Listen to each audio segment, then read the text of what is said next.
Welcome back. Today I'm going to be talking about Pueblo, Colorado, the pros and the cons of why you should move to Pueblo, Colorado.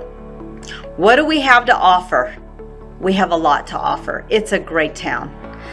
A couple things I want to talk about right off the bat is really how growth-minded our town fathers are. We have a couple things to offer. We have a phenomenal arts center in downtown. We have the Riverwalk, we have the Antique District, and we have the reservoir. We're in close proximity to the mountains. Our weather is awesome. We have 360 days of sunshine a year. And you know, a lot of people don't realize this, but Pueblo does not get a lot of snow because we kind of lie in a banana belt to where the snow is more towards the mountains, and so we might get 6 inches maybe a year in Pueblo. That would be probably a big deal. So we have really mild winters, which is another reason why it's so big for the retirement sector that is moving into Pueblo. We have a lot to offer. Number one, our prices are so affordable for housing here. And so that draws in a lot of retirees. So you get the weather, you get the price and the cost of living. I-25 runs right through Pueblo, so easy commute from the bigger cities, from Springs up to Denver, going south, to New Mexico. So I-25 is a big deal. We're going to be talking a little bit more about that. Our Western culture. We have a huge Western culture here. We also have a large Hispanic culture. And so those two marry together, and it's really a neat thing. We have a lot of festivals in Pueblo. The Colorado State Fair is here. Been here since the early 20s, the Colorado State Fair has.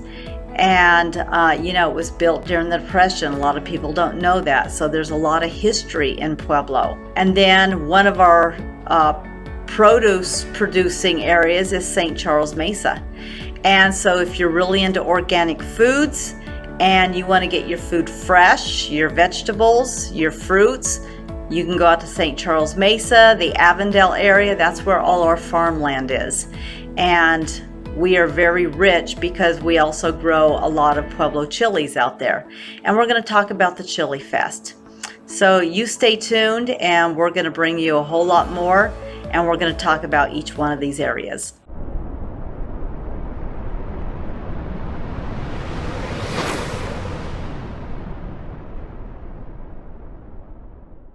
I want to talk to you about our Pueblo Reservoir.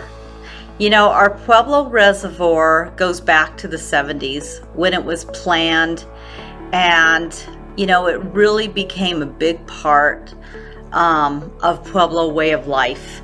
So a lot of people don't even know that the reservoir is here. So we have boating, fishing, camping, picnicking, and I just want to talk a couple things of what the reservoir offers. So number one, we do have boating slips available for people if they want to actually park their boat there. We have 4 different campsites with over 400 camping sites. So I should say it this way. We have 4 different campgrounds with a total of 400 campsites. If you like fishing, if you like fly fishing, we offer that. Lots of picnics with views of the Wet Mountain Range, which is about 30 miles away. It's really not that far, but they're beautiful views of our Wet Mountain Range. Did you know there is 60 miles of shoreline on that reservoir and over 10,000 acres of land that surrounds the lake, full of trails for bike riders, equine, horses, walking. Yeah, there's a whole lot to offer there, and the views are spectacular.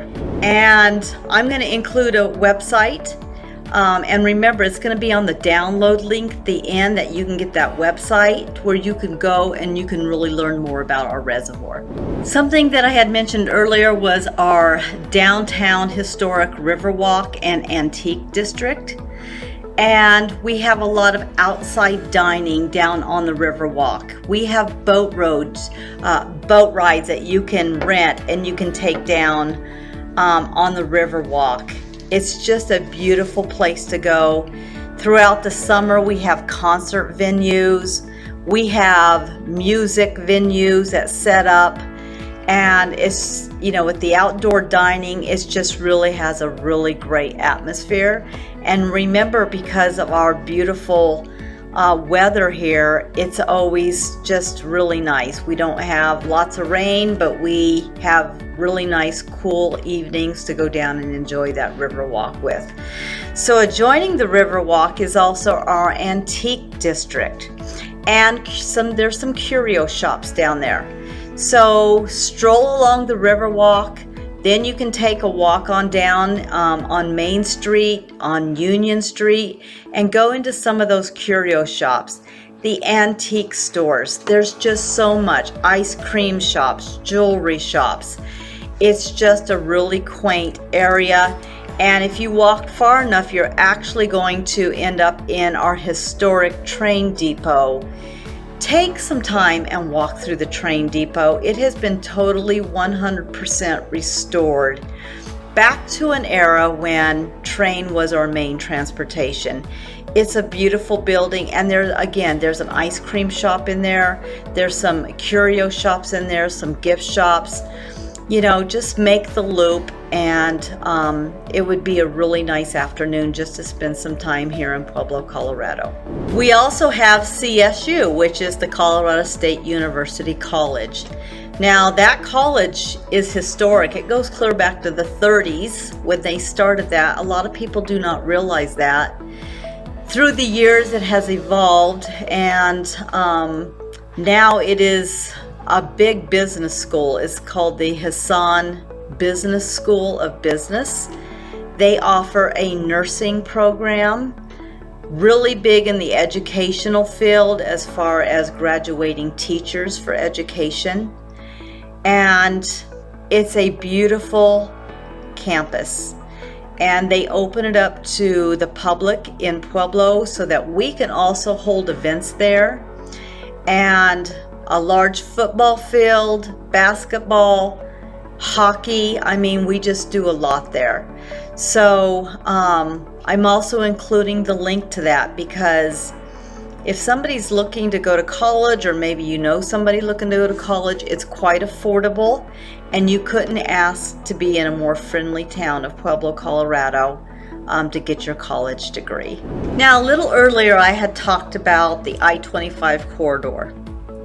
That I-25 corridor, a lot of people don't realize, it goes from Las Cruces, New Mexico, all the way north to Buffalo, Wyoming. And so that corridor takes you all the way from Las Cruces through Las Vegas, Raton, Trinidad, Pueblo, Colorado Springs, Denver, Cheyenne, and all the way up to Buffalo. So it's a really great corridor. Access is really easy for travel, and it's a very safe corridor as well. And so if you're looking for, an easy commute, I-25 is great out of Pueblo. Do you know we're in Pueblo, we're only about 30 miles from the Colorado Springs Airport? A lot of people like that. And I don't know if you know about the Colorado Springs Airport, but it is so easy. Flights in and out of there. And the airport is not huge, so you don't need tons of time to get there ahead. Easy parking in and out of the airport. So those are some pluses, again, for, living in Colorado. Here in the Pueblo area. Again, I am going to give you a link to the Colorado Springs Airport and the I-25 corridor, just so you get a greater understanding on the travel commute. If you want to go to Denver to their art center, you're only an hour and a half to Denver from Pueblo. So, you know, it's pretty easy travel. And also the Pikes Peak International Speedway, just south of Colorado Springs, probably about 20 minutes from Pueblo. That's a really nice link also on that download, and you can go and just see what all is going on up there. So a lot of really big events happen there. Right now, before I go into the last reason, I want you to remember to like, share, subscribe, click on that bell icon so that you get future notifications of my videos. One of the last things I want to talk about is our Chili and Frijoles festival that we hold annually every September in downtown Pueblo. You know, we've been doing that now for 27 years, if you can believe that. And it grows more and more every year. So it is nothing for us to see 100,000 spectators come down to that festival. And you think about that, and they do chili roasting right there. You can watch the chilies being roasted. The smell in the air, I can't even describe to you the wonderful smell. Green chili, which is such a staple of our area. People say, what is green chili? Well, when I say green chili, when we say that around here, we're not talking about the green chili per se that grows on the plant, although that's a part of it. We're talking about a dish that we make called green chili. It's really like a sauce, a gravy is how I would describe it. We make it with pork, sometimes not with pork, depends on who's making it. And we use that to pour over our burritos or our enchiladas, whatever we're making it with. It's just a topper, and we'll smother those, you know, burritos in that green chili. So it's a sauce, and it's wonderful, but it's made out of our Pueblo green chilies. And green chilies can either be a mild or they can be hot, but it is native to Pueblo. And that is really one of the big things that we're known for. So what a number of farmers did, they decided to get together 27 years ago and come up with a festival. And I can't even begin to tell you how many bushels of chilies they roast and are sold at that festival. I'm going to provide that link for you so you can read about it. But people come down from Denver, Colorado Springs, people from New Mexico come in. It's a really big festival. And there's tons of vendors set up, so it's just a really great night out. They have music playing down on the Riverwalk. So it's just a really nice time to come to Pueblo, grab you a room down at the Marriott downtown, and the festival's right there. So it's very affordable, and you can come in and have a really great time. It's held in September, and it's a Friday, Saturday, Sunday event, so you can come down for the weekend. You're right there at the Antique District. You're right on the Riverwalk. You're really right in the heart of Pueblo. And, you know, if you want to go through the daytime and you want to go to the reservoir and rent a boat and go out on the reservoir, go to the festival at night, go to the Royal Gorge up in Canyon City. There's just so many things that you can do. Take a week, stay in Pueblo in September. The weather will be fantastic, and it's a great place to come. So I hope you've enjoyed this video. Thank you for tuning into my video today. Make sure you like, share, subscribe, click on the bell icon, and remember to download the information that I gave you on Pueblo, Colorado. Look forward to seeing you back.